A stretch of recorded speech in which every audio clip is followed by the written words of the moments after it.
Good morning and welcome to our second live forum for the 2022 Citi Business Festival. My name is Kokui Salome Hansen. I'll be your moderator for today and we'll be discussing MSMEs and bouncing back after the COVID pandemic and what MSMEs, micro, small and medium enterprises, need to know or what they can do to capitalize on some of the opportunities presented in the aftermath of the COVID pandemic and how they can revive their businesses if indeed they saw a downturn during the height of the pandemic.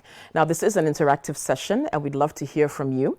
For those of us who are joining us virtually, please do join the discussion as well. You can send in your comments or questions on our WhatsApp line 0550-585832.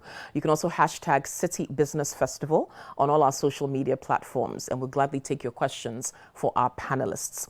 Now, don't forget, we don't do this alone. We've got great support from our partners for the Citi Business Festival and we'd like to acknowledge them now. So a big thank you to ABSA for being our sponsor, MTN as well, we appreciate you. The Ghana Investment Promotion Center, thank you. IT Consortium, also partners for Citi Business Festival, and to Gersal. So thank you to all of you who have made this possible. Also, big thanks to LifeMate Furniture for supporting Citi Business Festival with our beautiful set pieces. Our set looks lovely, thanks to their support. Now, again, the hashtag is Citi Business Festival. Again, the WhatsApp line is 0550-585832. So if you have any concerns about the topic we're discussing today, you can send in your questions starting now. And of course, as the conversation continues and anything pops up that's of interest to you, you can send questions and comments then as well. We'll take a quick break. When we come back, I'll introduce our panelists and we'll delve into our discussion. Don't go anywhere.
Welcome again, and if you're just joining us, we're discussing resetting your MSME. If you have a micro, small or medium enterprise, how are you resetting after COVID? That's our theme for today's discussion on the Citi Business Festival live forum. And again, if you're joining us virtually, welcome. Those of you on Zoom, we'd love to hear from you. The hashtag is Citi Business Festival and our WhatsApp number is 0550-585832. Do send your comments and your questions. We'll pick them up, whether you're sending them on social media or on the WhatsApp line. Please, we want to hear from you. Now, again, let's say a big thank you to our sponsors for the Citi Business Festival. ABSA, we thank you for being part of this. MTN, IT Consortium, thank you as well. GIPC, the Ghana Investment Promotion Center, and Gersal, all making this possible. And LifeMate Furniture for our beautiful set for this year's Citi Business Festival. Now it's time to say hello to our panelists for today's discussion, and believe me, we've got the right people here to talk about this topic, resetting your business after COVID. So let's say a very good morning to all of them. Now, Kosi Yankee-Aya is the CEO of Ghana Enterprise Agency. Good morning, thanks for joining us. Good morning, thanks for having me. We're looking forward to a great discussion. Yes. All right, Audrey Abaka is the head of SME, Agency Banking and Partnerships at ABSA. Good morning, Audrey. Good morning and pleasure to be here. Pleasure to have you here.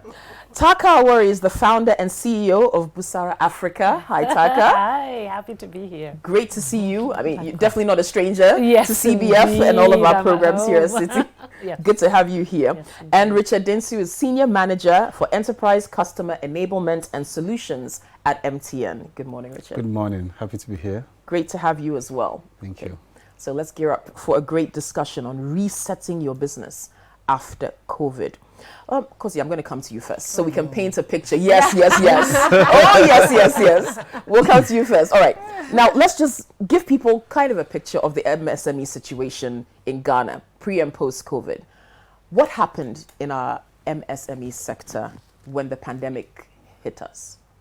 I think the first thing that we need to talk about is the fact that the MSMEs in Ghana were doing relatively well before COVID happened. And like the whole world, we didn't expect what happened to happen. Right. And one of the things we had realized that we were working on was the fact that we had a strong informal economy. And so trying to pivot and move them from being informal to formal was one of the things we were working on. Because if you take a look at the economy, you see that 90% of it is micro, small, and medium enterprises. Right. And then if you look further into that, you realize that 70% of them are informal. And due to interventions that had been put in place by government, which was the one district, one factory, looking at support that we were providing through our various interventions on accelerating the businesses, we saw that there was some movement happening at that time. Unfortunately, COVID hit. Right. But I always say that COVID was a blessing in disguise because what happened was that a lot of countries had to sit up and look at their MSMEs in ways they hadn't done before. Right. You know, so you take your economy of Ghana and you realize that, wow, if we're hit by pandemic and we have to lock down, then we need to come up with interventions. And so if you realize and remember, the president came up with a CAP business support scheme, which was looking at ways where we could stabilize these businesses and prepare them for post-COVID. And so one of the things we did was set up this fund, and Ghana Enterprises Agency at that time led the direction and the movement for that, where we set up this fund and said, let's stabilize these businesses that we have and try to protect as many of them from going down as much as possible. So when I say COVID was a blessing, what this intervention did was that for the first time, it created an opportunity for people to access funding they've never ever accessed before. So the government's intervention of providing CAP business support brought in funding that then went to support especially women-owned businesses. And so I always say that what COVID did was that it exposed to us the need for funding for women-owned businesses and for us to really push funding to support these businesses. So this funding came in and it stabilized a lot of these businesses, created opportunity for them to really also move even beyond stabilization and hold them steady. Yes, some businesses unfortunately had to shut down, some businesses are still recovering, and some sectors are still hurting. Unfortunately, it's a global pandemic. So globally, that is what is happening. But for Ghana, we did a survey and we did an impact assessment, which the World Bank and UNDP actually initiated, and realized that through this funding that we had put in businesses, it increased the sales of small businesses by 22%. And that out of, let's say, 50,000 businesses that shut down, more than half opened. So yes, the impact was negative, but due to the intervention of government, which His Excellency Nana Addo Dankwa Akufo-Addo had spoken about with regards to really let's hold the economy down, it saw an increase in the sales. It saw an increase in the numbers of people who were using mobile money more than we had ever seen before, and opened up digitization in a way we've never seen before. So unfortunately there was, but it exposed and actually used that to build some businesses, and some are still going through the process, which we are coming in to provide some needed support. Okay, great. Now, before I come to Audrey and how the private sector also dealt with this and any interventions that the banking industry made as well to support small businesses, as you mentioned, about half of those businesses that were struggling were able to kind of sustain. And then there's another half that unfortunately can't do much about. From where you sit, from a governance perspective, when it comes to interventions that are meant to save or preserve businesses, you're kind of faced with the challenge of, well, do what we've got to do in the immediate short term to at least keep them afloat. Then the viability of some of these businesses in the long term, who do you let fall? Who do you prop up? Now, again, you've got the funds to do this, but where do we draw the line between the significant input of government and those resources and the long-term benefit, and possibly indiscriminate monetary support, right, that perhaps you really can't predict in the future what that would be. The fiscal intervention, is it really something that government can always come in and do and step in and do, or do we have to be a bit more discerning about how we use those funds? I think it's a question that you can keep talking about and really arguing for years to come. And there's no right answer. Okay. But what the answer is that there's a place for government, there's a place for private sector, there are decisions you make as a leader, right? So the question is it a good decision for us to sit and have this conversation here with the time we have? Maybe not, maybe it is. But we are here because it's also important for people to hear about it. So that's why we're here. Maybe people will sit back and say, why is she sitting on TV having conversations when she should be working, right? So the question that I'm trying to say, it's a question that we keep asking about a lot of things. But what I want to say about government's intervention, a couple of weeks ago, I was actually on a panel like this and people say government should get out, right? And let private sector run this. And I keep saying you can't let government out completely. In all the work we do, we need government to extent. We need private sector. We need NGOs. We need everybody. All stakeholders are relevant.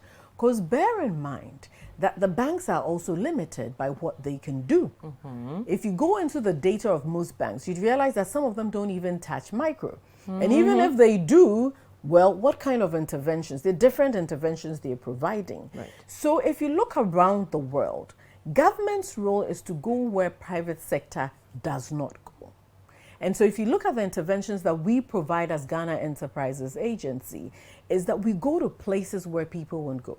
Yesterday, I was in Savannah region. We were supporting the youth and women within that community. How many banks are there? How many businesses are there? How does government come in and play the role that it's supposed to play? Which is we go where other people will not go. So there are instances where we have resources and I say, let's allow private sector to take the space. And they take it. But when there's no funding, because private sector is supposed to make money, which is great, right? So if they're not going, we still need to provide support. Still need to intervene. Okay. Right? And so we intervene and we provide it. So the argument is, it's a conversation of what is the right time, what is not, using resources, but it has to be done because you're your citizens. And it's our duty that the economy must thrive and do well. And so when there's a gap, unfortunately, we would have to fill that. Step in. Okay, speaking of private sector and interventions and working for a company that obviously exists to make profit as well as to provide financial solutions for enterprises. Audrey, let's come to you. Again, the government can do a lot and can only do so much as well. Private sector at some point also steps in. Now for MSMEs, who a lot of them may not have a long track record for proof of collateral for something or the kind of documentation you would want as a bank to lend to them, or for MSMEs who, again, perhaps as a bank, you see this particular investment as a bit too risky. It's not something where you really want to put your support. The cost of lending is very high. What can our banking sector do to support these MSMEs to kind of buttress what the government is also trying to do, but still maintain their position as a profit-making entity that is still interested in shoring up our MSMEs? Okay, so before I come directly to that, let me talk about during the COVID season, what some of the financial institutions did. COVID impacted SMEs positively and negatively. So positively, we saw businesses that were trading in essential commodities and also in the health sector, the value chain, and these businesses were thriving. So what did the banks do? The banks supported them financially to continue to, import goods into the country because we needed to survive. Right. And also, a lot of customers diverted into PPEs. Yes. And then, production of sanitizers, and stuff like that. We supported those categories of client. There were also the category of clients who were in the majority, whose businesses actually, either came to a standstill or trading significantly declined. Right. So you see the hospitality, business, education, entertainment, and stuff like that. And for those categories, honestly, it was risky to advance funds to them, because at that point they were not trading. Right. So what the banks did was rather give them moratorium to give them some level of relief and ease their fear and anxiety, and then also release cash into their hands to continue to trade. We also saw the regulator come to say that reduce interest rates by 200 basis points, and almost all the banks, reacted immediately. So that happened. Now we see businesses coming up. The question is that, are the banks positioned to support these SMEs? While Kosi was speaking, she mentioned that it was a blessing in disguise. And I sort of, align with that statement in the sense that it has actually made the banks more aware of the need to support the SMEs. And the regulator continued to also sensitize the banks on the needs to support them. Excuse me. So there's a whole lot of engagement going on. Every bank is coming to say that we are an SME bank. Right. And we are focusing on the SME. There's so much, you can hear the adverts here and there. There's heightened competition in amongst the banks, all focusing on the SMEs. But the good thing is that for ABSA, we focused on SMEs years back. And we were the first to have introduced the SME business solution loan, the non-collateralized. You mentioned that they don't have, of course, how many SMEs own landed properties? So we thought about all that. I remember we did a survey and the client said, look, you are not positioned to support us. So the bank had to embrace the risk to say that this is a risky, but we are in a risky business anyway. So if we have to, stick to our framework, which largely doesn't speak to support for SMEs, then it means we are not going to support them. So we had to embrace the risk of taking the collateral, and then also the audited account piece. How many SMEs in Ghana, even pay people to put their records or a accountant to come and audit it for you to review and assess their financial health? It's practically impossible for many of them. So we took that one as well out. And we started lending. So for the past 5 years, we've been lending, giving up to 500,000 to SMEs without collateral and audited financials. And many of them have been supported. I get quizzed on, so how is your SME book? And I tell them that my book is doing very well. You see, ideally, you would expect that you have a lot of default, but unfortunately, that is not the case. You see, some of these SMEs, they know that they need money to work. So when you support them, they are honest to you. And they will do everything to pay, especially the women. So in 2020, we launched our Emerge proposition, where we came up with a specialized solution for the women. And as I speak, Kosi, you'll be very happy because I know that you are also Campus has a whole focus on women. Exactly. We have increased the limit we give women to 1 million unsecured. Congratulations. Yes. And we are the first bank. So far, I've not heard any bank saying I can give you unsecured loans up to 1 million. Wow. And, beyond that, this is just to let them know that we are positioned to support them to recover, bounce back, and even grow. We also have reduced the waiting period. Usually banks will say that, wait for 1 year before we can consider to fund you. For women, it's 3 months. So within 3 months, we can support you with finance without collateral. I'm sure a lot of women entrepreneurs are watching this and listening to you and preparing to travel and to their nearest ABSA branch to check out this. Okay, but Taka, let's come to you very quickly. Talking about the leadership challenges that were posed by the pandemic, right? And people who are running businesses having to make very tough decisions, sometimes laying off staff, sometimes shutting their doors for a while, not knowing whether or not they'll be able to reopen them.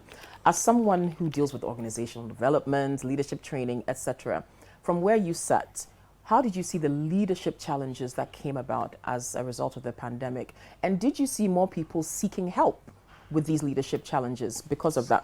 Yes, indeed. And I think you've spoken to some of the real challenges. It's these tough decisions about do I lay certain people off or not? And I always say, you know, leadership is very situational. The kinds of companies I deal with in organizations, you'll find there's restructuring happening globally. And if they're sitting in New York or London, they know that if they lay somebody off, there's a social security to somewhat support them. Yes. But if you lay someone off on this continent, you start to find that person you're laying off, the dependency on them, maybe they have literally 3-4 families, not just their immediate ones. Right. So what a lot of leaders were grappling with is those tough decisions around how do I maintain my staff given the reality of knowing that if they lose this job, it's not just one person losing a job. That's at the extreme end, the real tough one. But there's also the issue that we're grappling with around how you support your employees emotionally. We found that the angst, the anxiety, the stress, the depression, and the best leaders recognize that leadership is an emotional process. Emotional intelligence. That is it. And I need to be able, I myself, I'm dealing with the stress of how am I going to keep this business open. And yet I need to sit with you who might have a patient who is very ill, who might be worried about, will I keep this job or not? So it's both how I manage my own emotions, but also show empathy to my staff. So that's another thing we actually saw leaders grappling with. And then at the same time, they had to start thinking about beyond COVID. The best leaders we found were coming to support and saying, you know, this is happening now. And I think this is a key thing that's coming up even as I listen to both of you speak. The key word was opportunity. Many were seeing that indeed COVID brought out opportunities. So it wasn't just about coping with what was happening now, but how do I pivot? I think that's the word you use. How do I pivot, adjust, so that my business, my organization can take advantage of opportunities that were arising in the market? So it was really a juggling of two things, coping with what is, but also getting ready for what's coming next. I love that. And maybe the last thing I'll say is that it's not over. True, right? Many of the clients we're working with, the leaders they're working with, are beginning to recognize, you know, you keep hearing, I often use the word the VUCA world that we live in. It's the volatile, uncertain, complex, ambiguous. That COVID was a signal of what's to come. Where there's constant change, constant shocks. So they were starting to ask the question, what does it mean to constantly lead in times of uncertainty? Because now what they're dealing with, the clients we're working with, what they're dealing with is the high cost of inflation, the rise in prices, what that means in terms of whether their customers and clients can afford their services anymore, can afford their products anymore. So the anxiety has built up again. And it's saying two things. So how do I lead in times of uncertainty? But number two, they're also asking, how can I make my organization or business resilient? Because again, it's not just a COVID thing, but it's saying, how do I make my organization ready for whatever shocks are going to keep coming? Because right now, we're also dealing with it. We're also dealing with it a lot. Richard, now if there's one industry probably that I think this pandemic made life convenient for many of us, it's probably the mobile money industry. There was a time where we couldn't leave our homes to go physically to purchase things. All of a sudden, we're getting on our phones, we're getting online, we're purchasing things, they're being delivered to us. You probably saw a big boost in that direction. But let's talk about what a company like MTN and other companies in your sector have to offer MSMEs to help them also rebuild and reset in the wake of this post-COVID era. Okay, so I pick it from where Audrey, like she said, COVID was a sign of what to come. Okay, what we're expecting is that businesses will go digital. Okay, but the movement or the transition was a bit slow. So COVID actually forced it. So businesses that were ready with basic things like connectivity and all of that, they could work from home. They could work from wherever they were. And the truth is that we're not going to go back to the pre-COVID era. We have to move forward. And moving forward means that there's flexible working time. Customers are not going to be walking to your offices. They should be able to do a lot of the things that they do from the comfort of their homes. Okay, so how do you enable that? And that is where we come in. So we provide a connectivity it should be cost effective, because now SMEs are going to be very dependent on it. So how are we going to make it cost effective and also accessible? Okay, so that is what during the thick of the COVID, we offered a lot of free data for the vulnerable ones, like the schools, the universities, because students were home. We had to cut down. I was just sharing that if you take, for instance, we're talking about SMEs, but let me just use this example of a church. They had about 1,000 locations, and they needed to still stay, still worship. So we designed a solution that enabled them to be able to talk the whole day for one city. Okay, so the pastor would launch out, and then the members would join in, and the whole day is just one city for one city. Yeah. So we customize solutions like that for the businesses. Okay. So what we're just doing is speaking with them, and then also conscientizing them that you need to change, you need to adopt. Okay, you need to adopt it, and we're developing solutions, various solutions, specifically and tailored for the SMEs. Okay, because they make up about our base is about 90% SMEs. So if they collapse, it's obvious what that would mean. So we're working with them and then guiding them through the process. Okay, now we talked about a few numbers just before the break, Yes. as Kosi was talking, and the fact that, for instance, 70% of these are maybe in the informal sector. Yeah. You've got a lot of people who maybe don't have access Yeah. to some of these digital services, even internet access and all of that, but they will need that service going forward.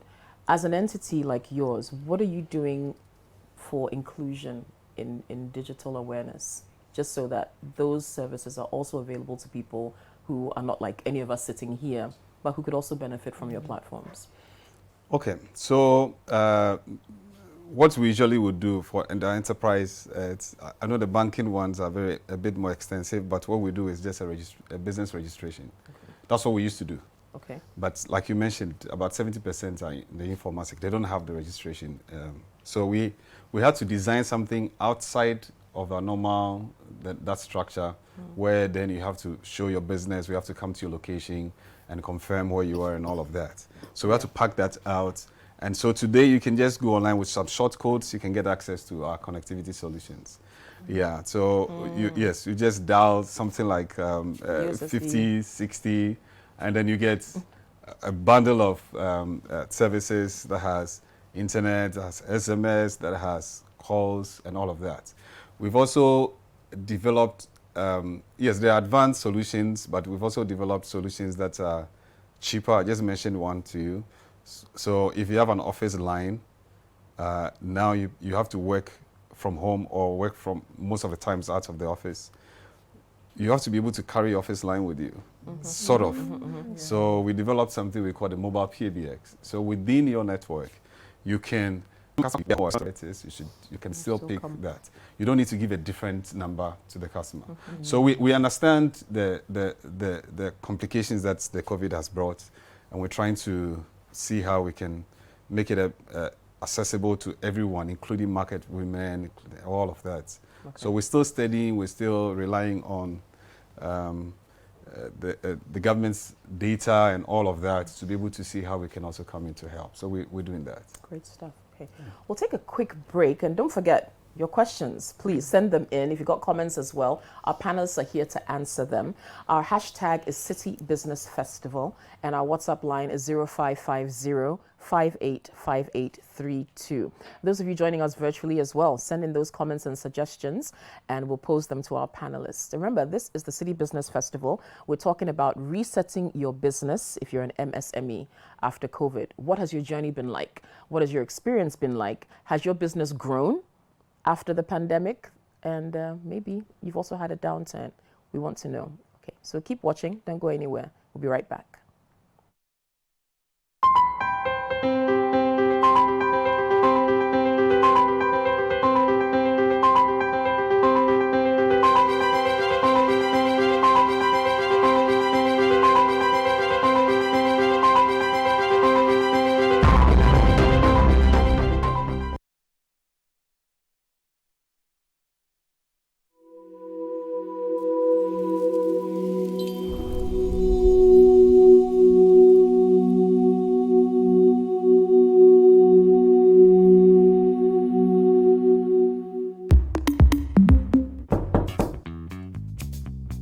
Araba, there are some people at the door. Go and tell them I have traveled to Russia. Yes, Daddy.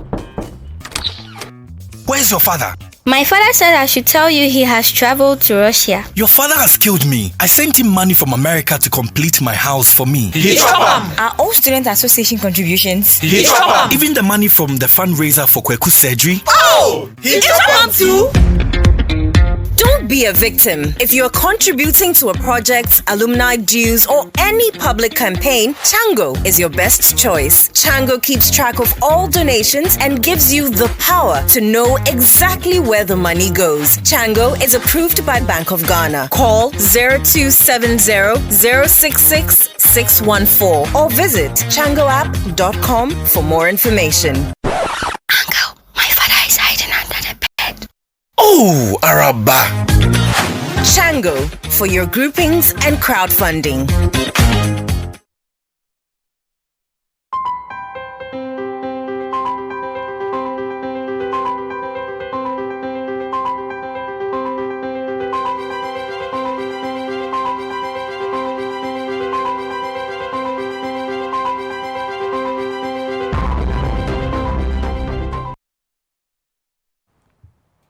We're still discussing resetting your business after COVID. That is our theme for today's Citi Business Festival Forum.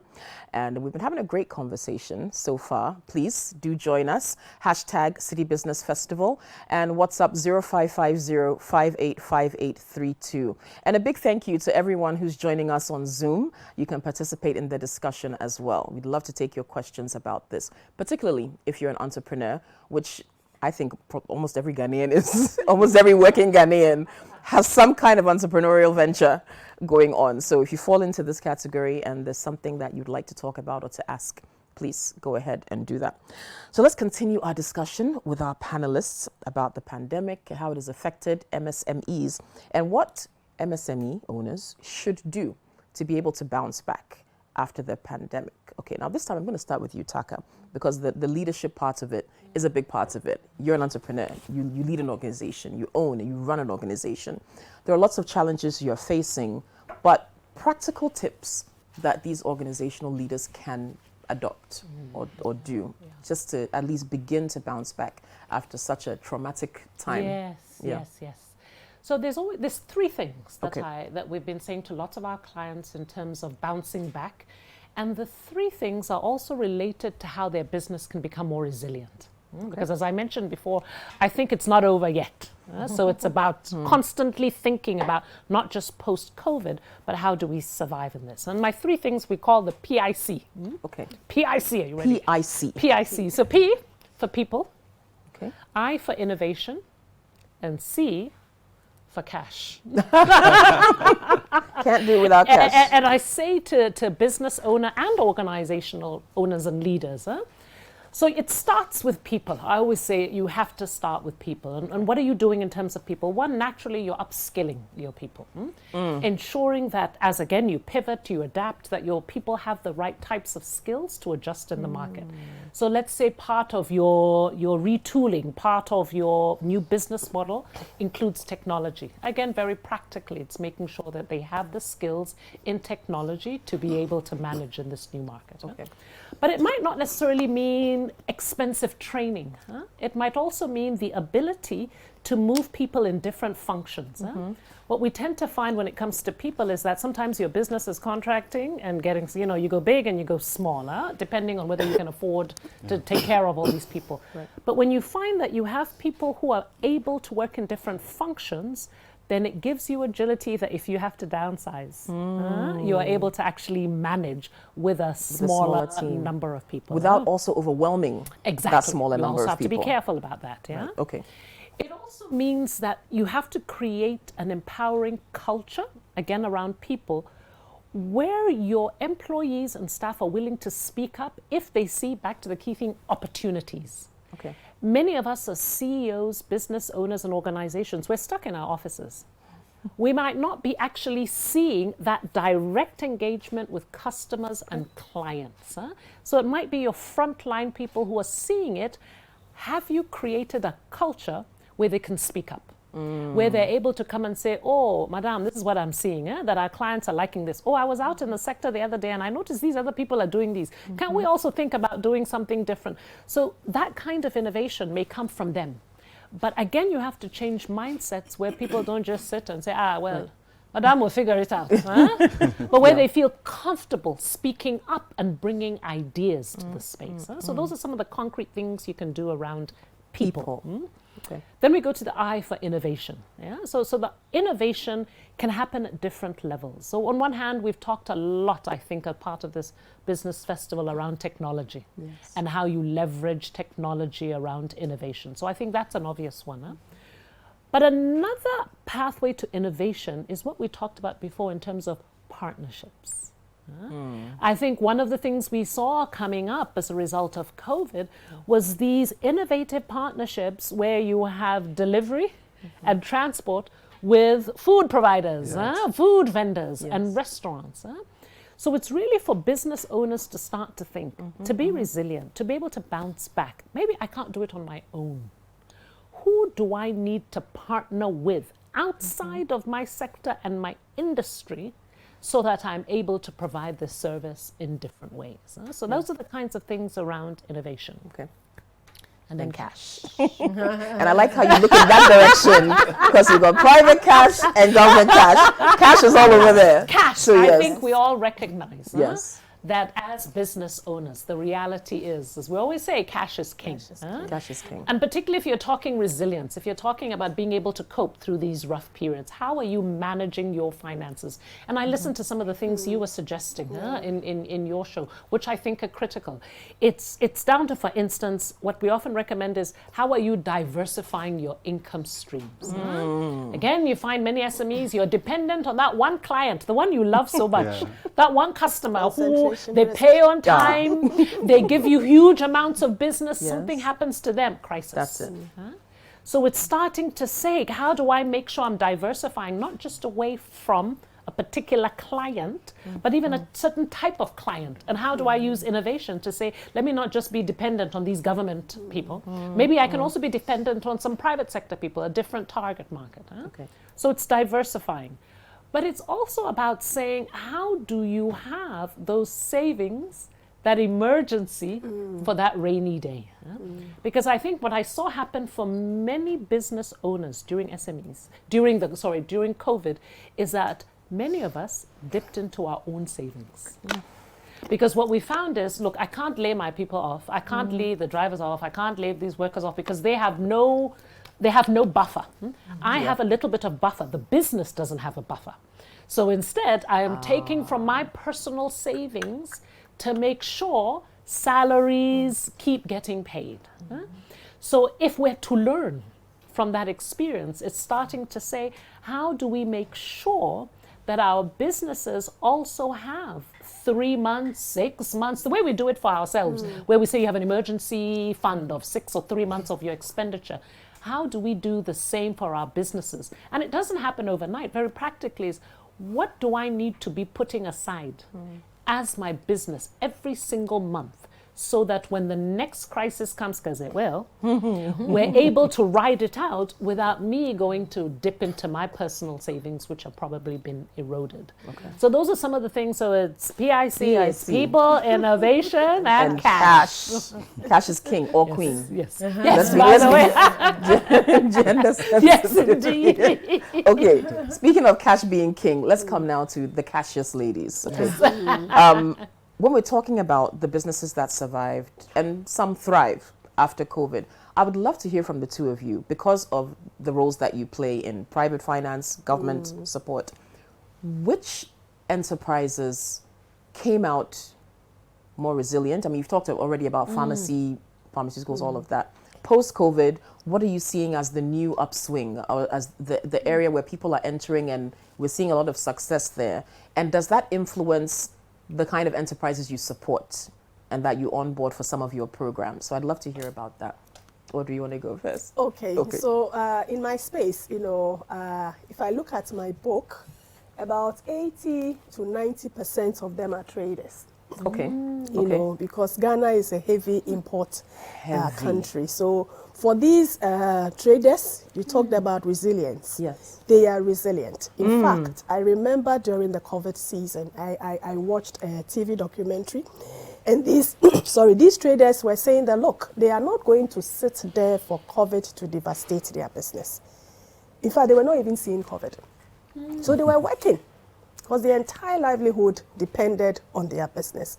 So now, go to the market. I have been on the ground this year, always, going around, and they are trading actively. So most of them have bounced back. Okay.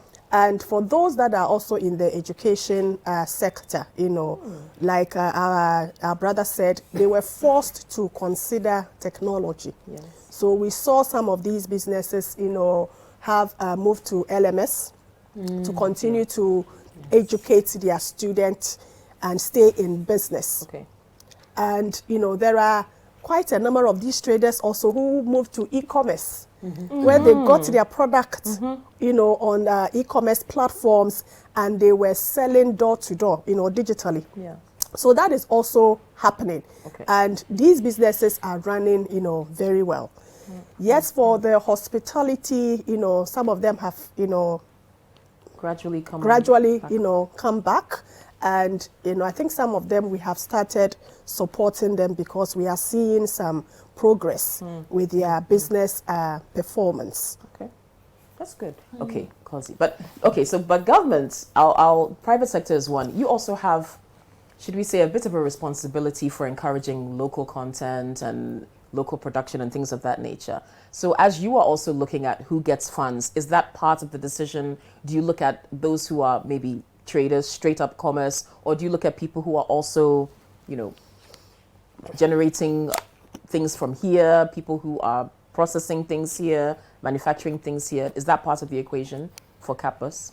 So for us, I think it was generally looking at the economy. Okay. And that's where government comes in, because we don't have the choice to pick and choose. Because then you have the question of, why are you picking me This over over the that. other? So, but there is some criteria. There are criteria. You have to be a business, you have to be a micro, small, and medium enterprise. You shouldn't be a large business because it falls outside my remit. Right. You have to be also, our focus at that time was looking at supporting those who were supporting the fight against the COVID pandemic. Right. And then also seeing that those who had been badly hit, because there were certain sectors that were really negatively impacted by it. So you talk about the educational sector, schools were closed for 1 year. And for me, that was the most impacted sector amongst all of them, because people could go back and trade. People said, I can't sit down, and I would go and trade. But you could open your school and nobody would show up. And so you had that conflict, and you also had that challenge that you had to deal with. So we were sector agnostic. However, we paid close attention to certain sectors. So we needed, China had closed down, so you couldn't go and buy PPEs, right? So you had to make some of them. There were some that were coming in, but we also had to make some. And so we had to be innovative and creative in the sector. And so we also needed to fund resources and find resources and support the sector, the PPE sector. The water and sanitation sector was also important because people had to wash and sanitize, and it became an emerging economy or sector that we hadn't paid close attention to. The beauty of it was how Ghanaians were able to quickly convert the work they were doing, and goes back to what Taka is talking about in terms of diversity. Like if we can change so quickly during a pandemic, we can diversify quickly as well. So you had people who were making alcohol now making sanitizers, and everyone was buying it. People who were making cover and slips for funerals were now making face masks because you had to quickly come up with ways. And so we paid close attention to those sectors as well. The trade and commerce is a very big sector, and it makes up almost 70% of your economy as well, because there are a lot of people trading. But one of the things that I always say is that we've always seen trading as only people who go to China to come in, without realizing that these traders are playing a major role in supporting the industrialization of this country. And so post-COVID, what we've all come to realize is the need to push and strengthen industrialization. Because you can't sit and wait anymore. No. If you look at the world, it's not a Ghana problem. Globally, I mean, if you travel now, there are certain shops you can't even get things to buy because the supply chain has changed, right? It's cut off. People are more insular now. Countries are becoming more insular. They're looking within and protecting what they've got. Exactly. So, and then you also have the challenge of what is happening in Russia and Ukraine. I mean, there's so many geopolitics and issues that affects us sitting in our somewhere, as people would say. And you have to really address it. So going forward, I think that what you'd realize is that we need to pay attention to certain sectors that will fill that gap for us. Agriculture, food. Yes. I mean, who ever thought that really Ukraine and China and Russia had so much impact on our grain importation and all of that? You know, across Africa, across the world, right? And so how do we focus on that? How do we focus on what we're going to eat, what we're going to wear, you know, our healthcare systems? Because very soon you can't go anywhere for healthcare systems because they're also burdened by other pandemics. So how do we strengthen that? So I think going forward, there's going to be a lot of change. There's going to be sectors that, yes, we would be sector agnostic, but we need to pay close attention to if we're going to be sustainable as countries and even as a country and to build on that. And so that's what we see. But COVID actually did change the sectors. It gave us, it made us pay close attention to certain sectors that we didn't think about. And the importance of digitization and technology. Because you had COVID, it had impacted you. You need to think on your feet. How do you allow people to apply? Do we still continue to let people walk into offices with paper, spreading COVID around? Or do you use technology? Do you change money or you give money to people? So if you pay attention to our interventions, everything was done on a technology platform. No cash was ever changed hands. Mobile, you're talking about cash this way? Talk about it that way. Mobile money went up really high. So you had that as well, right? And then you also had banks, because we used the banks. We didn't sit in our offices and work in silos. We worked in partnership with the banks to actually implement the work we were doing. Because our work doesn't only fall in providing access to funding. Business development service is a huge part of the work we're doing. And it's important for us to pay attention to that as well. Because you can have all the money in the world, but if the business is what it is, it's not going to move forward. So the PIC, it's in order. It's very good. We'll talk about business development in general in just a little bit. But your comments on this as well, Richard, on the kind of industries. I mean, mobile money, almost everyone probably uses it in some way, shape, or form. Some more than others, as we mentioned, delivery services, things of that nature. But new opportunities that you saw from your position at MTN. Okay, so let me speak a bit about how they can be ready. I think she mentioned the leadership part, but it's also important for that mind shift that we are not going back to the pre-COVID era. So digitization is key. Being present online. Allowing customers to be able to access your services online, and all of that is very important. I think the SMEs just need to have that mind shift and ready themselves, train the staff, start small. It doesn't have to use social media. Just start using social media, delivery platforms. You can register at those places, register with Uber and all those other places for delivery. Start small like that. And then scale up. I think it's very important, because the thing is that you're operating within an ecosystem. Even if you don't want to change, your customers are changing. And then your partners are also changing. So if you don't change, you lose out. You'd lose out. So and then also I think it's also important for the issue of security, because a lot of people are going online. We have people working from restaurants and working from home. Your husband is around, your wife is around, you are checking data and all of that, company's data. So it's important to also be conscious of that. So that's what I would say. In terms of the areas that are doing well, yes, the delivery companies, I don't know, it was a new area. I mean, a lot has opened. The delivery areas, food, and then the whole chain. I think, yes, the cashless society improved. We saw it in the mobile money adoption.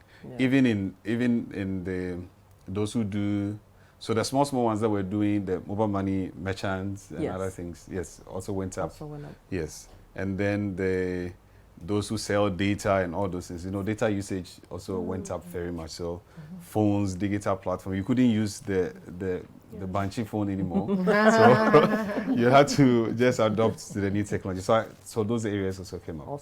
Yeah. Great. Okay. So we'll be talking more. Again, we're talking about resetting your business after COVID. If you're an MSME, this is the conversation for you. So if you're listening or you're watching, please send us your questions. Our panelists are here to answer them for you. I mean, how often will you get all of these erudite people in one space to ask them questions? Please send them in 0550 585832.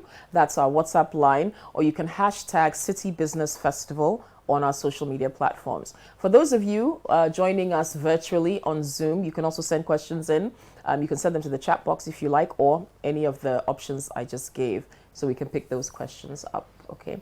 Now we'll take a quick break. When we come back, we'll delve into aspects of business development, because aside financial support that you might get from either CAPBUS or ABSA via a loan or whatever, what do you do with that money? How do you manage that money? How does your business grow even when cash is tight? If you're cash strapped, there's more to it than just having money to run a business. Okay, so stay tuned. We'll be right back.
Creamy Plus is a fully skimmed evaporated milk.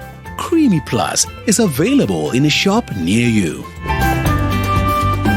This message has been vetted and approved by the FDA.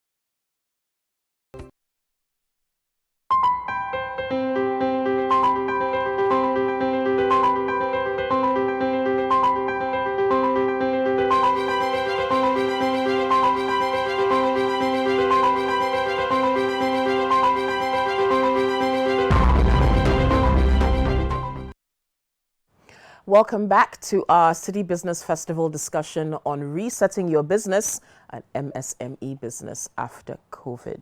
And we're still taking your comments and questions. 0550-585832, that's the WhatsApp line. And you can hashtag Citi Business Festival. And of course, if you're joining us on Zoom, send in your questions as well in the chat box and we'll pick them up. Now we're going to take some of those questions shortly, but before then, let's acknowledge those who are making this possible, our sponsors for Citi Business Festival 2022. ABSA, thank you ABSA. Thank you, Audrey and ABSA. Thank you as well to MTN. Richard is here. Ghana Investment Promotion Center, part of our sponsor team. IT Consortium as well, our partners for this, and GERSAL. Thank you, Agricultural Financing. Thank you so much for being part of the City Business Festival. Also, thanks to LifeMate Furniture.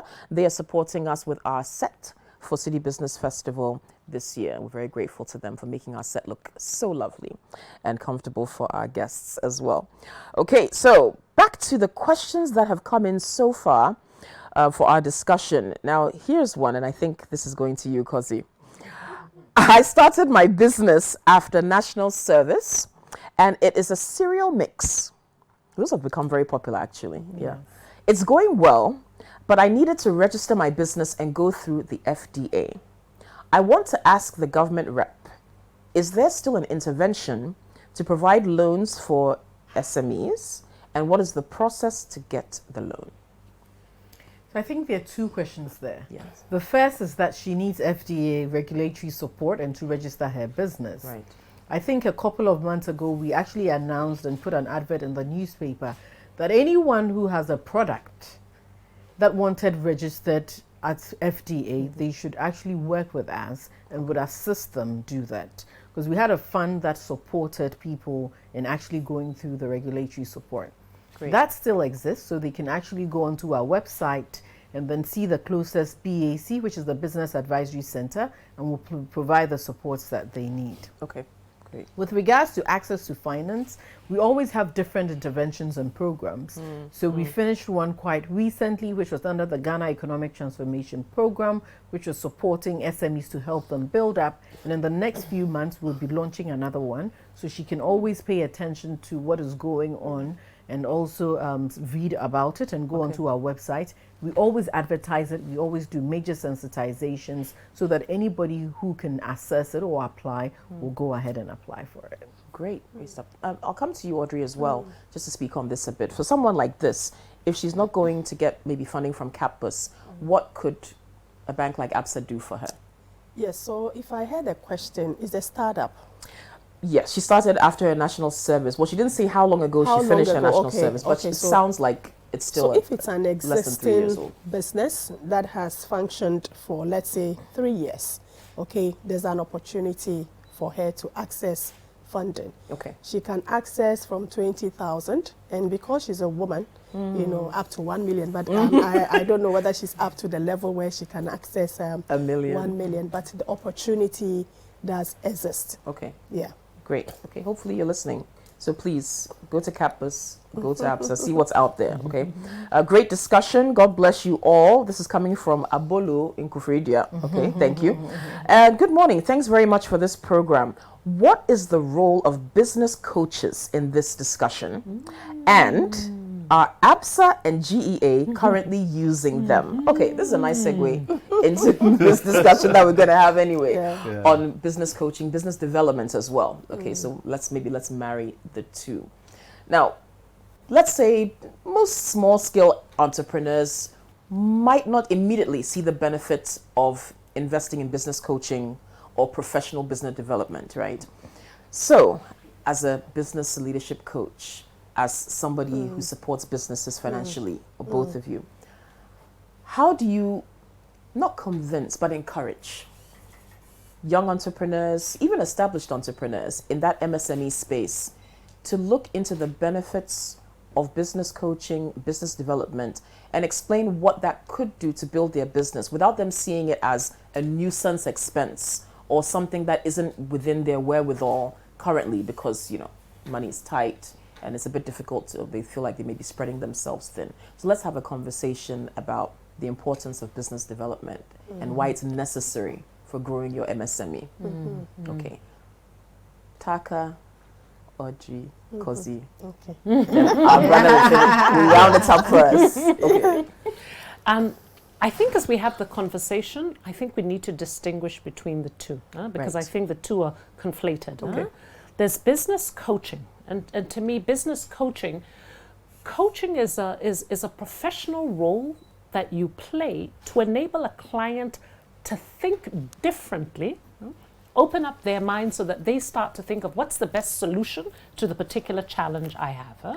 It's different from mentoring, it's different from counseling. And so a business coach is a coach who is niched around business. So those are their clientele that they may deal with, business owners who might be dealing with challenges around developing their business. So that's business coaching. To me, business development is much broader. So business development for me might be indeed about how do I get access to the right type of funding, how do I market, how do I sell, how do I grow my clientele. So to me, that's a lot broader. So I think it's important that we distinguish between the two as we have the conversation. Fantastic. A lot of what I do is around the coaching.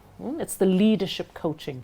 And how do I, and it's very true because many people are like, that cost you are bringing up is too much, do you know, I'm still trying to meet payroll and you're asking me for something else. And often what we do is we speak to the direct pain points of our SME owners. And essentially we're saying, I often say it, I said it to Bernard in the morning show, it's your business cannot grow beyond you. Your growth is often the cap on your business. So if you don't grow, your business won't grow. And but if you grow, your business can just be exponential. Because a very concrete example, if you don't work out your openness to technology, how will you be open up for your business to take advantage of digitalizing? If you have all these fears, I'm this age group that I can't deal with tech, whatnot, that's for the young people, then you're going to even inhibit the young people who come with ideas because you won't be open just because of your limitations. Even if you say, okay, I don't know about it, I'm not ready to learn, but I'll hire someone who does. Exactly. That means you also have a growth mindset to be open to the ideas that are coming. But if you have a fixed mindset, well, no, I don't like those kinds of things. Another concrete example is many of us have biases and prejudices about others. And as we said, to be able to develop your business around this period of time, you might need to have partnerships, different types of partnerships with very different type of people who are very different from you. Now again, if you as a person are so biased and you have not done your own growth to open up to possibilities, you can't take advantage of the opportunities that might be right in front of you. So that's another concrete example of how your fixed mindset prevents your business from taking advantage of strategic opportunities and partnerships that might be available to you. Another concrete example, managing your emotions. Again, that's something you learn as part of personal growth. When you're anxious and stressed, as most business owners are today, I don't know one who their BP is not going through the roof. If you don't learn how to manage that, that will affect the quality of relationships that you have, not just within your business, but also the kinds of relationships you have outside, external partnerships. So you can see something very concrete as just managing your emotions, being empathetic, then has a spillover effect in your ability of your business to bounce back. So often we start with, I don't start with talking about emotional intelligence. I don't start with talking about a growth of fixed mindset. I often start with, what is the biggest challenge you're facing right now? How are you as a leader potentially getting in the way of enabling your business to grow beyond that challenge? Or how are you as a leader bringing in your best self to enable your business to grow? So start where people are, and that's what enables them to see, if I work on myself through coaching, then it enables me to spill over positive effects on my business and the pressing challenges we're facing. Then they need to be very receptive to that and very honest with themselves. And not everybody is ready for that. Because you have to confront your own flaws or shortcomings, which isn't always easy to do for people. Yes, indeed. Eat a bit of humble pie and you could grow. Okay, great. Audrey, now, ABSA and business development. Okay, I'm really happy that this topic has emerged because it's one of my passion area. So as a financial institution, you see, we are not just interested in releasing funds to our businesses to grow. For us, growth is our number one, ambition, not only for the organization, but also for the businesses that we serve. Now, we believe in technical capacity building. So we offer both. We offer business coaching and also business development support. Now, last 2020, we were the first bank to have partnered MasterCard Foundation, and we got funding from that institution to build capacity of 5,000 SMEs. So we went through a very rigorous process to select 5 seasoned consultants, who are currently, as I speak, developing these SMEs. So they go through a well-structured business training program. And before they do that, they do what we call business diagnosis. That helps them to identify the business owners who really need some level of coaching, guidance, direction. So they also have their coaches that they work with to provide that solution to the SMEs. And because we've got funding, this whole program is free. The challenge we have is that though we schedule SMEs for this training, honestly, we sometimes waste money. You schedule 50, and Kosi understand this very well.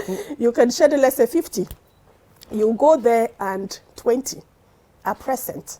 So sometimes I ask myself, whether they place value on that. And most of them too would not want to go into their coffers to pay you for that services. Right. And this is free. Exactly. You are doing this for free. If a bank, is taking that initiative to train you, then I expect these SMEs to value this aspect of services we are rendering to them. Because it's not about money. Money is good, is the king, is the lifeblood of the business. However, as an SME, you need to build your business acumen. You need to, strengthen your business skills, and know, the more you know, the more you are in the position to put in place the right structures, the right systems, and even follow trends and see which of the trends would be more beneficial to you as a business owner. So I encourage them to take advantage of, some of the things that we are doing. Aside that, every month for our startup businesses, we organize a session with seasoned business experts. We partner with CIPS, who has been helping us with these speakers and then training facilitators.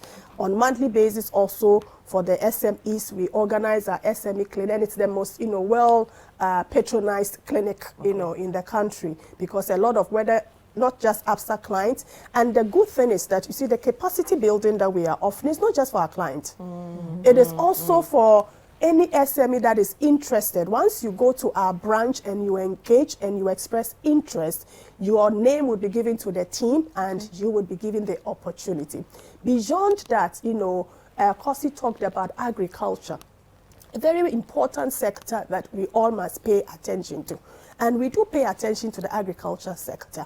So some of this funding is also going into the training of smallholder farmers. And we've done extensive training for a lot of them using Ferrari and Mitchell, and they are doing a good job in the hinterlands. So it's not even focused only in the urban areas, but also in the rural areas. They are benefiting from some of these capacity building programs. Great, fantastic. Okay, Kosi, over to you now. Obviously, we know a lot is being done by GEA to build the capacity of entrepreneurs as well, but just give us some insight into some of the specifics of that.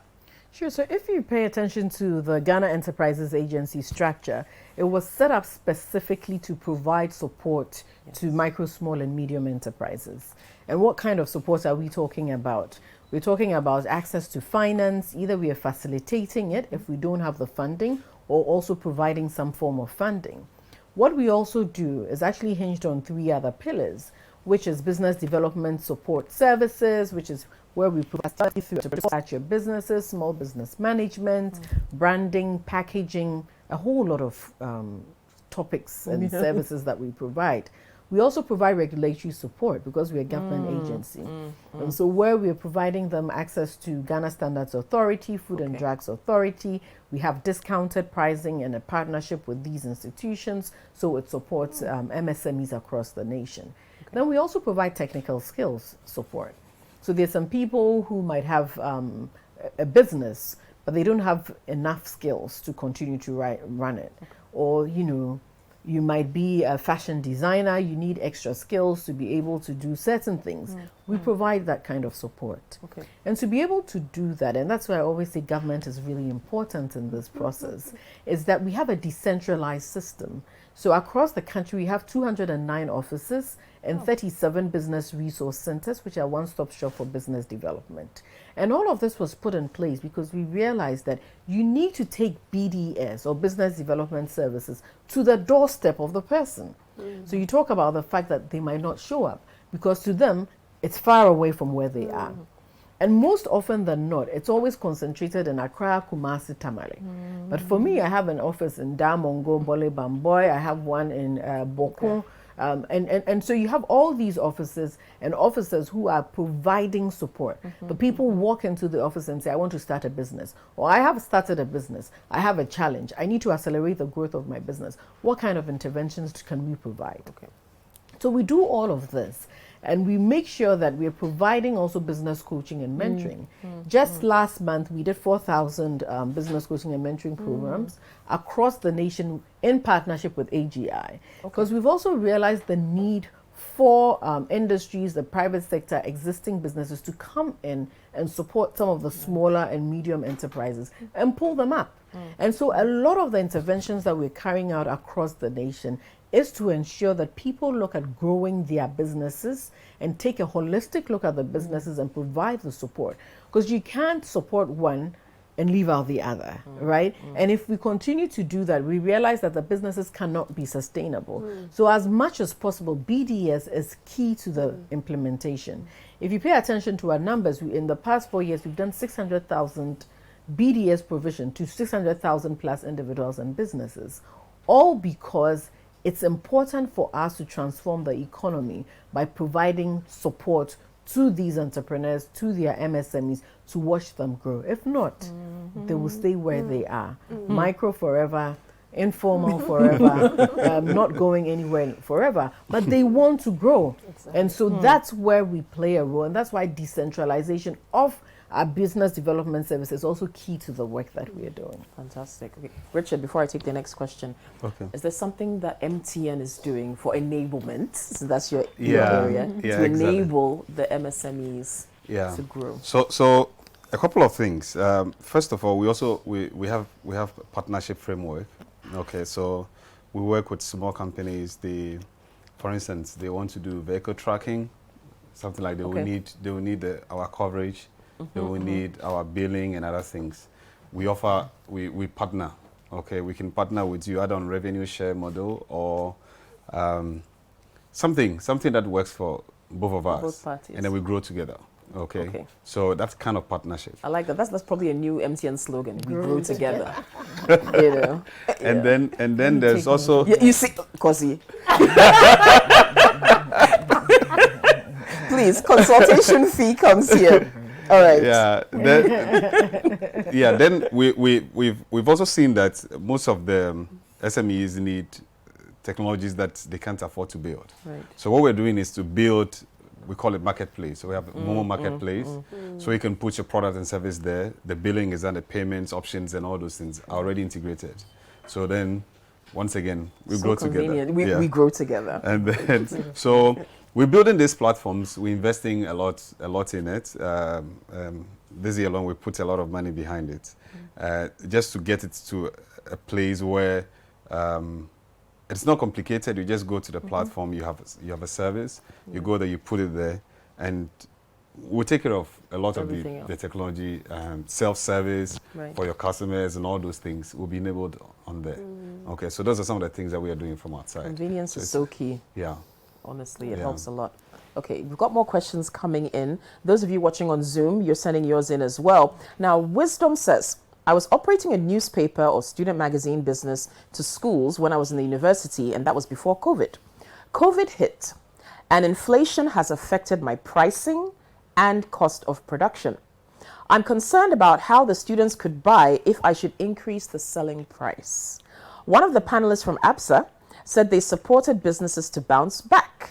Can she direct me to any of their branches, or where could I submit my proposal to benefit from their packages to get back to business? Okay, Wisdom. So, Audrey, Wisdom says COVID and inflation have just totally ruined his pricing model. He doesn't know if he should increase the price because he doesn't know if his target market, which is the students, will still be able to afford it if he does that. Is there something ABSA can do to help him? Because you can come, you want to sleep with ABSA on this one. For ABSA. You can still pitch.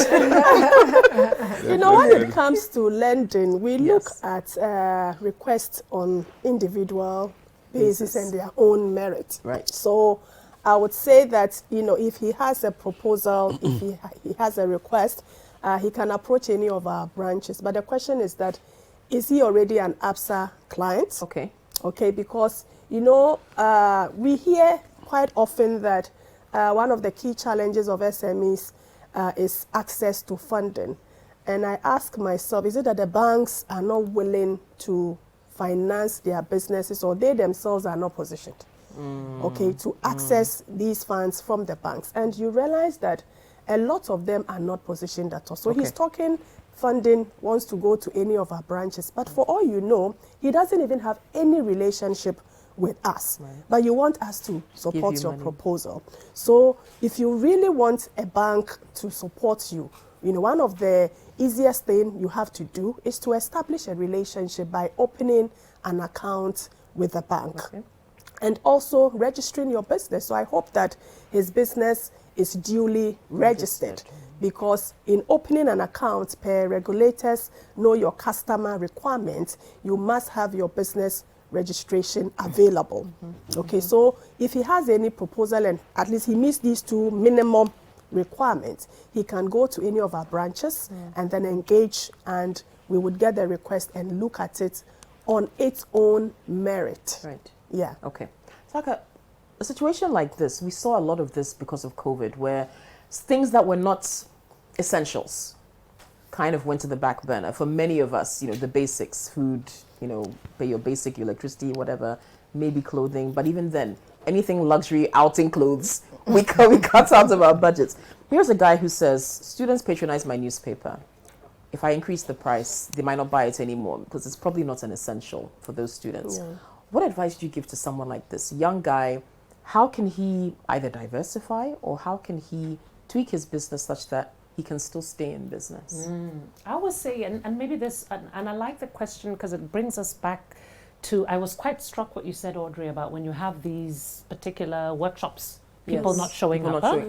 And there's something about our thinking about learning and our whole approach to learning. To me, this is a perfect instance of where this young man, how can he learn from others who have been in similar situations?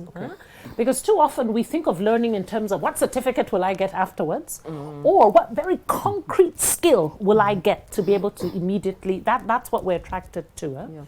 Whereas I think increasingly our learning has to shift to be a lot more self-directed. So in his case, the advice I would definitely give him is to see how have others pivoted in similar situations? How have they dealt with? And who does it? Google is my friend. So get online and see what others have done. So how can we learn from each other? We don't have to sit always in a workshop. How can we learn from others who have been in similar situations? But I also think it's about making learning constant and continuous. Because as I'm listening to a situation, I'm starting to think that too often the problem we find as owners of MSMEs is that we are reactive. So the crisis happens and we're like, oh my gosh, now what am I going to do about this pricing? And I always say that, as particularly as an owner, as a leader, your obligation is not only to pay attention to the immediate, the crises that are coming up, but also to have what they call perceptual acuity, to see around corners, to see what is coming down the market. So yes, during the day I'm hot, I'm dealing with, but how can I save 1 hour in the evening to get online and start to see what's happening in the market? What are people saying about how Ukraine is going to affect these prices that are going to affect, how are supply chains going to affect my products, so that I can pivot in advance, or I can start to say, oh, maybe I can take advantage of a particular opportunity that's coming up. Right. So it's being future oriented and directing our business and organizational development, not just to learn about how to deal with immediate needs, but also to start to think, how can we see what's coming down the line and be able to take advantage of those things? Great stuff. Great. But did you want to add to that? No. Okay. Another question for ABSA. Frederick Abibio wants to know, is the ABSA unsecured loan ceiling up to 500,000 Ghana cedis or 1 million Ghana cedis? And what's the tenure of the loan? Okay. So for some time now, it has been up to 500,000 when we introduced it. But this year, we're focusing a lot more also on women. And on women because, you know, we have noted that women hardly borrow. I did some work before we launched our women proposition, and most of the women gave all the reasons why they don't want to borrow. Yes. Meanwhile, debt funding is very, very critical at certain level in your business. A lot of SMEs prefer to utilize their internally generated funds to grow their businesses, but that can take you up to a certain level. When it comes to scaling, okay, you need to leverage the financial system. Was there reservation because of the cost of borrowing? So they were very sensitive on the interest rate, so we've done something about it. And then also, you see, the fear of what if it doesn't go well. Fear, the emotions. Okay, women do not, they don't, you know, I wouldn't say, they don't have that enough courage to really deal with you know, being chased, and the banks will chase you for the being chased to come and pay. Yeah. Okay, so there were a lot of women who were not borrowing, but eventually, as we engaged, you know, we've seen them come and their businesses are scaling significantly. Okay. Now, so it was up to 500,000, but for the women this year, we have increased it to 1 million. Right, for women only. For women only, and we also have given them some discounts on the interest rate. Now, for the men, why is Richard? I know Richard. You're favoring the for the men, we also look at their requests on case-by-case basis, and there are a couple of men that we would consider 1 million for if they have very good credit track records. Okay. And they also have been regular borrowers and they've been decent with repayment. In terms of their tenor, okay, currently it is up to 2 years. Most of the unsecured loans are for working capital, to augment your working capital. In the event where you need money for capex and other contract financing, that is also a separate conversation, and it has its own tenor, okay, and its own arrangement. All right, good. Now, if you get funding from Capus, I guess they're not going to chase you for like the bank. I like the way you said it. We will chase you. You just emphasize that. But it's not free. it's not free. Is it a different kind of chase? No, Is it a sprint or it's a marathon? It's all a It's all a sprint. I need to take off. You still need to. But Richard, okay, coming to you. When it comes to loans, we all know about the MTN quick loans and things of that nature. Yes. Do you have something similar for businesses? Or is it something that's in the pipeline or you might consider, especially since you've got such a large MSME customer base? It's always through partnerships. So if the banks, yes, so we could work something out with the banks and structure it and make it more accessible. Yeah. Because you're writing this one. See, So Richard and I have already had conversation around how we can strategically so that it will be linkages. You know, yes. All right. Many of these MSMEs, I think you want to say, depend on more friends and family to raise capital in order to scale up. More often than not, that is seen as a soft landing. Audrey was just talking about this. What advantage do the said MSMEs support systems come with? And this is Enoch Apia Sam of SNOC Communications who sent that question in. The advantages of dealing with maybe family and friends to raise capital as opposed to going through a bank or another entity to get financing. I think you touched a bit. Yeah, maybe let me just talk about it. And you know, if you start your business at fresh, okay, it is not advisable to even think debt funding. Okay. It's not advisable because you've just started. It's like a baby that is, you know, crawling, and you get up and you begin to walk. So the family and friends are your, immediate access to funding. And they are the people who believe in your ideas. If you come to me and then you come with your wild idea, honestly, I find it so difficult to really believe in that idea when I haven't seen you, worked on that idea and that idea, performing. It's very difficult. So currently, a lot of banks don't even have the framework to support startups. So obviously that is your option. Okay, the advantage is that you have your peace of mind. If your parents, your siblings actually contributed funding and they gave you, I'm not sure they will chase you as we will come and chase you. So you have that peace of mind to utilize that funds. But what I would say is that even if they support you, take it as though you have taken it, you took a loan from a bank. And then wisely utilize the money and return it back to them. Because once you return it to them, in the event where you need additional funding, these are the same people who would also come in until you are at the level where the bank would want to come in.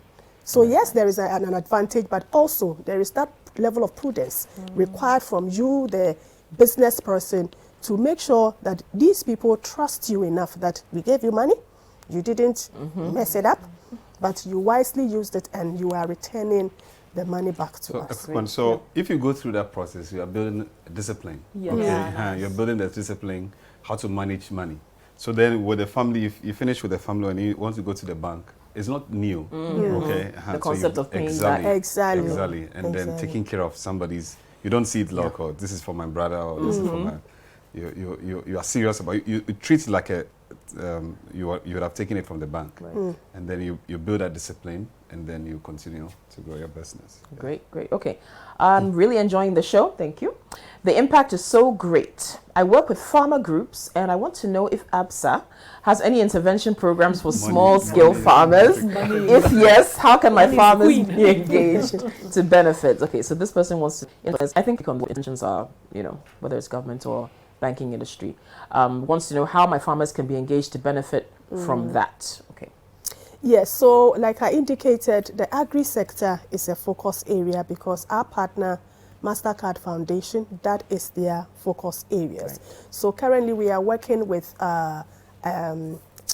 some farmers, we call them outgrowers. So we leverage the outgrower scheme where they can take some money and then support the smallholder farmers. So he says that he runs a farmers group. Yes. Okay, so he should contact us. We will look at what he does and see if what we have, the framework we have, can support it. If the framework can support it, because in actual fact, we want to touch the smallholder farmers. We don't have the capacity to lend directly to them. So if there is an association or a group that we can trust with money, and you can also pass it on to these smallholder farmers, and we can get the money back. Okay, we would look into it, on its own merit. As for that own merit, I would continue to talk about it, And then if we have to support, we will do that. But currently we are doing that. We've supported quite a number of outgrowers, and you support one outgrower, it impacts thousands. That is the impact we get. So we are interested in such schemes, and we are happy to support. Fantastic. Cozy. So I think that one of the things we do at Ghana Enterprises Agency and the focus on decentralization is to be close to a lot of these organizations. So the farmer-based organizations, agri associations, we work with various associations in the districts level, regional and national level. And by doing this, we provide them with, yes, the BDS support, and if there's some form of access to financing, we provide that, or we facilitate that as well for them if we don't have the funding. So we've been doing this across board for many years now, and we continue to do it. And most of the times when it happens, we make sure we're sensitizing the community so that they are aware of what is happening, so they benefit from it and take advantage of it. Very nice. Okay. Hi, I'm enjoying the conversation and noting down points. Good. My question is, how can I access an SME loan from ABSA without having a business account? My name is Solomon Nah. He's in Ashaiman. He wants to know if he can get an SME loan without having Solomon cannot get an SME loan without having an account with a bank. I talked about it. Yes. Which bank will get up and take the depositors' money and give it to you when they don't have any relationship with you to even study or monitor your character. We have various ways of monitoring businesses' character, even through your financial turnovers with us. So we definitely need that level of relationship. So if he wants to access this SME loan, he should go to any of our branches, open an account, and start running the account for up to at least 6 months. And when we see that level of consistency, because honestly, the unsecured loan, because it is not backed by collateral, the comfort we get is from your monthly turnovers. And let me quickly talk about this, because a lot of SMEs don't send their monies to the bank, but they want support.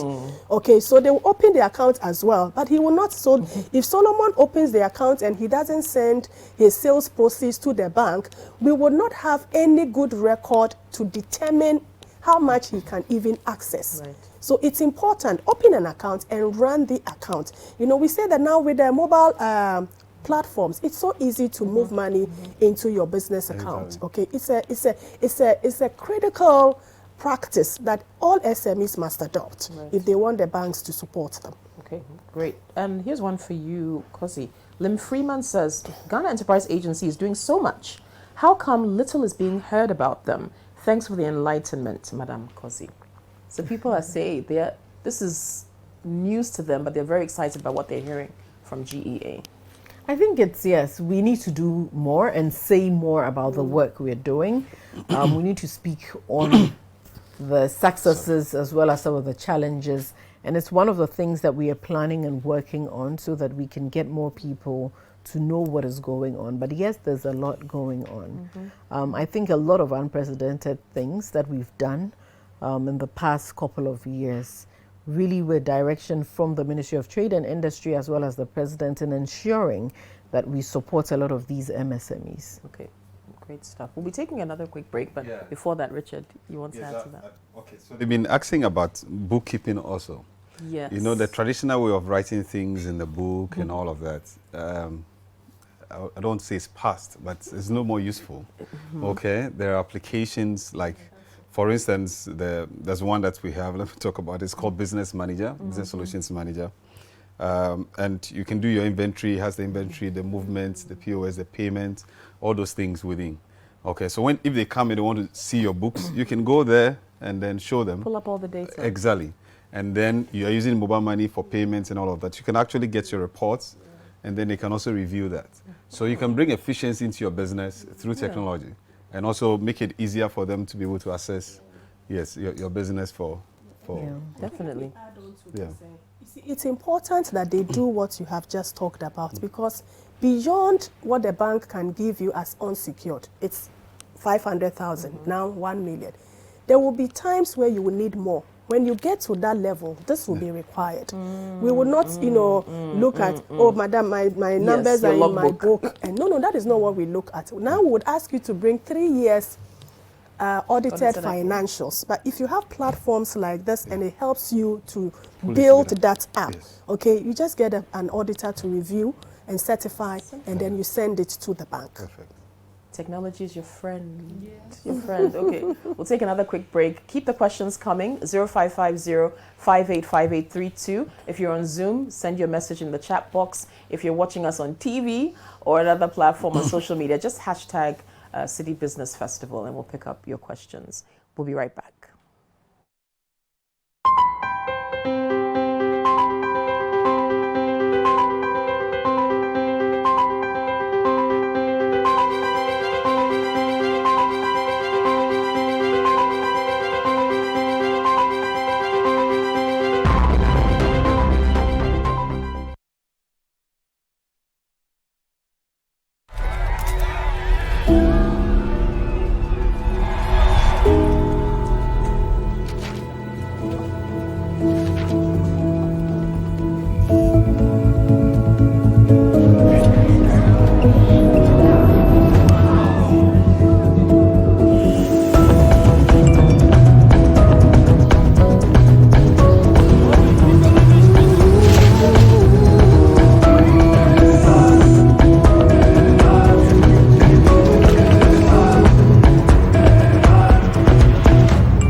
whoever you're doing it for, we'll help you get it done. Simply.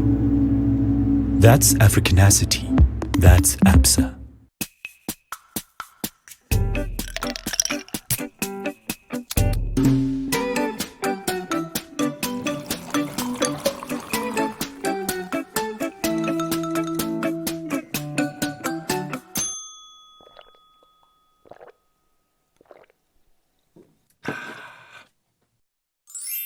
Good Day Energy Drink keeps you going.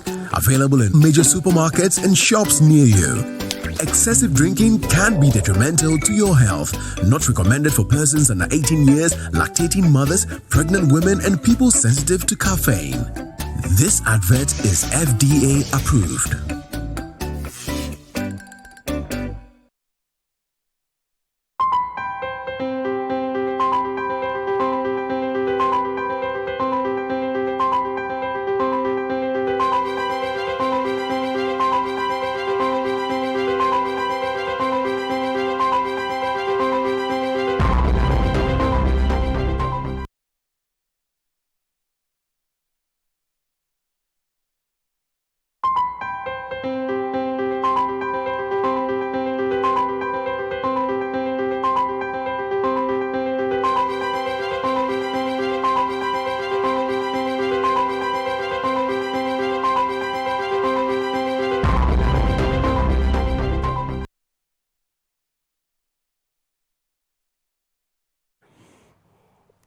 You're still watching the Citi Business Festival Forum on resetting your business after COVID. If you're an MSME, this is your panel. Please, we'll have a few more minutes. So send your questions in 0550-585832. That's the WhatsApp line. And you can hashtag Citi Business Festival. And those of you watching on Zoom, we'll take your questions on the Zoom platform as well. And again, let's say thank you to our sponsors, ABSA, MTN, IT Consortium, GIPC, and Gersal. And thanks to LifeMate Furniture for our beautiful set today.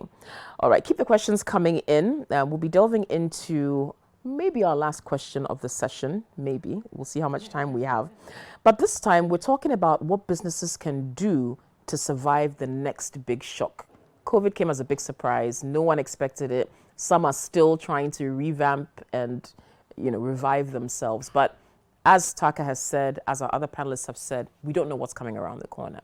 So how do you prepare yourself? How do you position yourself for longevity and to be more resilient? Let's delve more into that. And then we'll talk about why 2 or more heads are better than one and the importance of associations as well. Okay, who should lead on this? Let's start from. You want to start from Kosi? Okay, then we'll come this way around. I'll do the enablement, so. Tell us what to do. I got thrown back on this one. But I think that COVID really has shown us that the world has changed. Yes. I think it was just ushering us into the change. Yeah. Right? So you had COVID, then the pandemic ended. Right. Then you actually got led into this conflict or war between two nations that really had massive ripple effect. Then you realized that people had shut their borders and supply chains had changed. True. And so you realize that for a lot of MSMEs going forward, in order to be resilient, you need to be able to change quickly. So how are they going to be adaptive to change? And how are they going to ensure that they're putting in place structures? Because the insufficient structures also exposed us. Yes. And expose the inefficiencies within our institutions. So we need to build structures in our businesses. And those structures need to make sense for us. Okay. And so we need to focus a lot on that. I also think that partnerships are very important, and we've spoken about that. Because the world is changing to the point where you need to know someone, build relationships. You need those relationships to be able to say, oh, I have the raw material for the product you're producing. And so how do you build those relationships? How do you build those networks to have access? And that's really, really important. We also spoke about continuous engagement and learning. So it's so important and critical. You might think it doesn't impact your business directly, but indirectly, it plays a lot of, it plays a major role, because because you're going to learn new things, new ways of doing things. You're going to build your skill or strengthen that skill to support it. I also believe that businesses also need to pay attention to what has changed in the world and what is important for people. Yeah. Right? So as we sit here, what is important? What are the things we didn't need when we were in COVID, right? There are a lot of things. I don't want to talk about sectors so that it has an impact on various sectors, but really, what were those that thrived? The importance of water and sanitation, the importance of, having to make your own clothing locally instead of having to travel and buy or waiting for, So there's so many different things that have changed that we need to pay attention to. And I believe that people are getting there and we will get there. Move with the change. Yes. I like it. Audrey. Yeah, so just to add on to what Kosi has said, I think businesses should be very proactive. They should be forward thinking. COVID took all of us by surprise, but now we are in a generation where it's clear that anything can happen. We didn't expect that, when COVID started, getting out of the way, the Russian and then Ukraine war would come. We don't know what is coming next. So you have to be thinking, this is the time I feel for their brains to work for them to see what reaction. And there's what we call in our setting, we have what we call business continuity plan. I'm not sure SMEs pay attention to that. So organizations like us, we develop scenarios of what is likely to happen. And in the event where it happens, what would be our reaction? Okay, so we plan it ahead so that in the event where it happens, we already know the ABC steps we ought to take to continue to exist. I think that SMEs should also learn how to put in place these business continuity plans so that it forces you to also think ahead. If they can't do it themselves, okay, we have a lot of consultants available. They should spend a little money and seek these services to help them prepare for the eventual, the unforeseen eventualities. Okay, it helps a lot. I'm sure if most of these SMEs had that plan in place, I'm sure a lot of them would have, easily managed the situation. But most of us didn't think about that. So business continuity plan, it's very important. Now let me look at it from the banking sector. Okay, anytime there are crises like this, we all look at the financial institution. In fact, during the COVID, I realized that we are very essential institution because those that were asked to continue to work, we were part of them. We're also going to work. We're seen as the health, we're very important at that time. So what this means is that we will continue to exist to support businesses. At this point in time, if an SME has not registered his or her business, honestly, I really don't know where you want to go with your business. Okay, so these little steps, register your business and transact on your business account, because when crises happen, we will look at your historical performance and see how you fared when things were okay. Then we will say that, okay, you managed your business very well. It's just that today things are happening outside of your control. So how do we step in and support you, put in place these moratorium, structures to make sure that we can support you up to a certain level, help you to bounce back, and then you can continue from that end. So I would, this is my thought around it. Great stuff. Resilient. They have said everything. I have to come back to my PIC. It's a good reminder. Yes, it's a good reminder. I mean, it's still about people, innovation, and cash, how you manage your money. But I would like to look at it the way you look at it from the banking sector. I always come back to leadership. And what does it mean if you're a business owner? I say often we should start leading with questions, not answers. Because we're living in a world where our answers are barely enough to deal with the changing complexity that we're facing. So getting used to asking yourself real concrete questions, you and your business, about how to bounce back and be resilient for the next shock. And I really endorse everything that you have all said in terms of what you need to be thinking about. And I'd like to build on that with the kinds of questions, therefore, business owners need to be asking themselves. Of course, I fully agree with you around the adaptability and in terms of being agile. So as a business owner, the question you need to be asking yourself is, what gets in the way of my business being able to pivot and adjust quickly if a crisis happens? What is it we need to be doing now so that if we need to adapt quickly, we're able to do that? What are the assets that we currently have that enable us to be adaptable? So those are the kinds of questions you should be asking yourself as a business owner around adaptability. Partnerships. Fully agree on the partnerships and the collaborations. What are the questions you should be asking yourselves? Do we currently as a business have the right networks to enable us to seize opportunities? If not, who do we need to be associating with to be able to seize opportunities? Number 2, are we clear on our values so that when we start to partner and associate with others, we're either able to manage boundaries, because what I find is that people are cautious around partnerships because there's clash in values. I believe in one thing, you believe, we now get married in this enterprise, and now we're like, and then there's a crisis, and I say, I'm never going to partner again. Or then the same thing when you just, so are we clear enough about our values, our brand, and what we stand for, so that when we go into associations and partnerships, we're able to leverage them and not be diminished by them? So that's the question to be asking yourself. In terms of the learning, fully agree with you. It's something I said before, the continuous learning. Question to be asking yourselves is, what is it we need to be learning now to be more adaptable? But 2, what is it we need to put in place in our business or organization so we have a culture of learning? Learning is just a habit. It's the thing that we do in our organization and our business. So I would say, let's start thinking about what are the questions we need, because questions open up our minds. Answers quickly, you know, we can reflect on them, but just keep asking the right kinds of questions to ensure that around some of these key principles, you're moving forward and ensuring that you're sufficiently resilient. Wonderful. Okay. So like they've said everything. I think I'll just add that you take advantage of technology. Nice.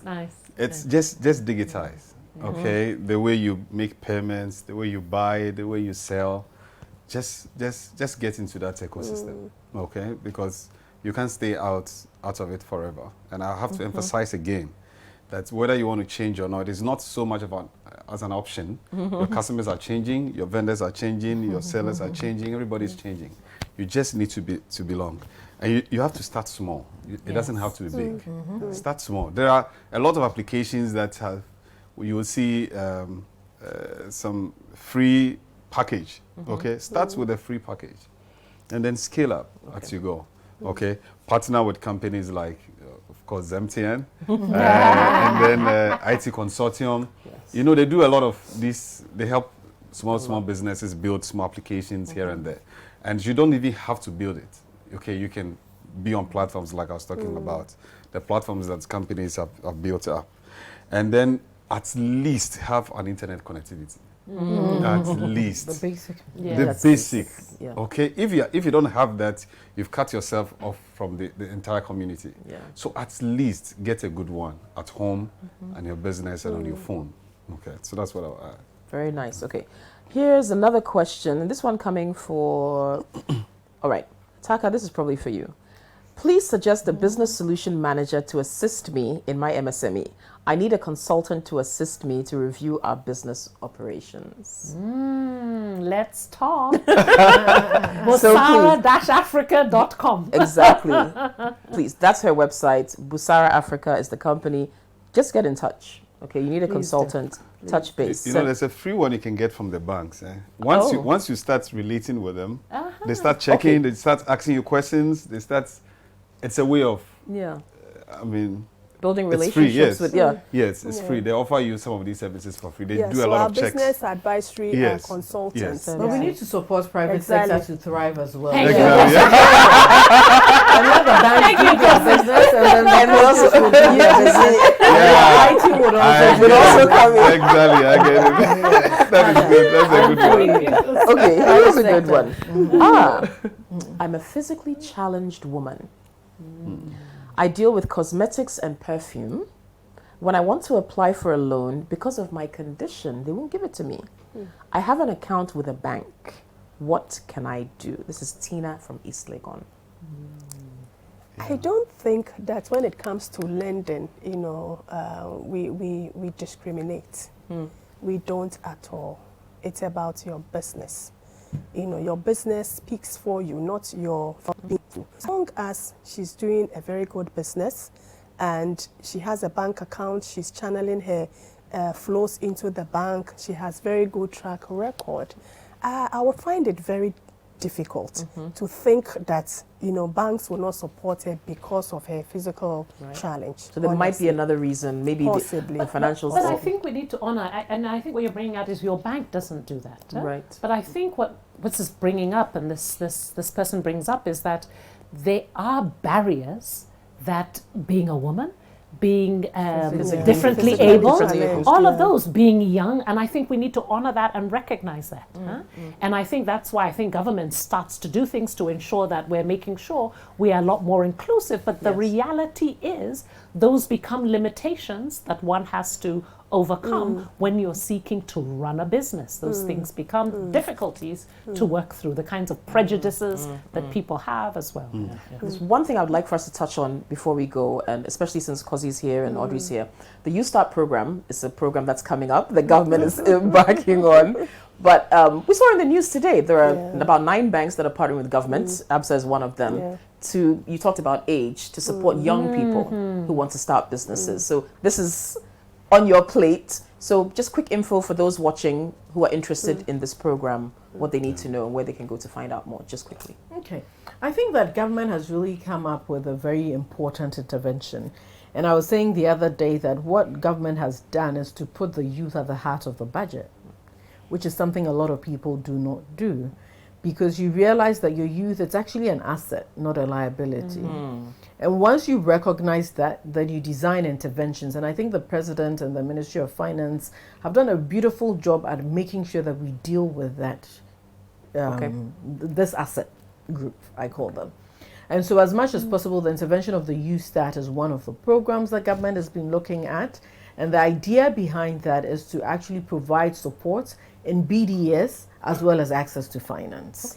And so as much as possible, going forward in the future, they should be able to access that through the banks, especially when they have a viable commercial model, or they could even come to some of the implementing agencies that government would be working with when they're looking at businesses to a certain level. So up to 100,000 cedis would be done through the implementing agencies, and above that would be done with the participating financial institutions. And all of this is because inclusivity is very important. And when you have a society where more than 50% of your population is in the youth bracket, and more than 50% of them are unemployed, you have to deal with it. And this is not only a Ghanaian phenomenon, it's a global African problem of youth numbers that are going high, and we need to figure out way, and government has decided that we need to address this through the Youth Start intervention. When we talk about inclusivity, I want to actually also go back on the disabled, differently abled. And if you pay attention to our interventions, for the first time, we've given access to funding to women in more ways than we've ever done, I mentioned. And also access to funding to differently abled people. We're very intentional in that kind of support and making sure that we include them, we bring them to the table when we are having conversations, and we then don't leave it there, but we actually provide the support. We've seen certain challenges with some of their businesses. Sometimes when we're looking for businesses, a lot of them tend not to register or are register as NGOs, especially when we're looking for businesses with limited liability or enterprises. So these are some of the sensitizations and education. We need to educate them so that they actually build on it and they're able to grow their businesses. But when you look at some of the setup, there's also the intimidation aspect of a lot of these financial institutions or other, not only financial institutions, but certain institutions where people are wondering, will I be accepted? Right. Will I not? The business manager is on the second floor. There's no elevator. How do I get into the building? You know, how do we have programs where we have people who are doing sign language? We barely do that. And so that excludes them immediately from the work that we are doing. So as much as possible, I think going forward, we all need to be intentional about that kind of support. And under the USTAT, the intentionality of not only persons with disabilities, but also women and the youth is going to play at the heart of it. And is at the heart of it. Fantastic. All right. Yeah, so I have to talk about the USTAT because I personally think that it's incredible. I have looked at the program, and Kosi, well done to you and the team. And, you know, I would want to encourage the young entrepreneurs because I had earlier on said that most of the banks do not have the framework to support startups. And most of the youth, you know, they manage or run startup businesses. The USTAT will address that. And the questions that banks would ask, it has addressed that. It de-risks the lending to a large extent. So it makes it much easier for a bank to say, I want to partner and support. Okay. And then also the interest rate, very, very reasonable. You know, 10% to have a loan for 10%, and 100,000 to 500,000, you come to commercial banks like us, and all of them should come to ABSA. They go to the platform, they should choose ABSA as their preferred bank and then come to us because we'll give them efficient services. And the tenor, you know, up to 3 years. There is also the moratorium component, which most of us with unsecured, we don't. You know, so it's a very good package, and I encourage them when it is rolled out, they should, you know, be interested, pay attention to it, and the requirements, they should, you know, they should start. I'm sure conversations have already started, requirements have already been talked about. If you are interested, this is the time. This is the time. You start preparing and positioning yourself for that great opportunity. Fantastic. I wish we could talk more, but I'm being told we're out of time. But before we go, let me just say a very big thank you again to our sponsors, ABSA, MTN, Ghana Investment Promotion Center, IT Consortium, and Gersel. This has been a fantastic conversation. And of course, I can't end without saying thank you to our panelists who have made this conversation such a wonderful one. So a very big thank you to Kosi Yankee Aye, who is the head of the Ghana Enterprise Agency. Also thanks to Audrey Abaka, who is the head of SME Agency Banking and Partnerships at ABSA. Taka Awori is founder and CEO of Busara Africa, and Richard Dinsu is Senior Manager for Enterprise Customer Enablement and Solutions at MTN. Thank you so much to all of you for a wonderful discussion on resetting your business after COVID. This is the Citi Business Festival. Join us every Tuesday in June for another topic, another great discussion on business topics and business issues. You can't afford to miss it. Thanks again to our virtual audience, those of you who joined us on Zoom. We appreciate you, and we hope you'll come back next week, Tuesday at 11 a.m. for our next topic as well. My name is Kokwi Salome Hansen. It's been a pleasure.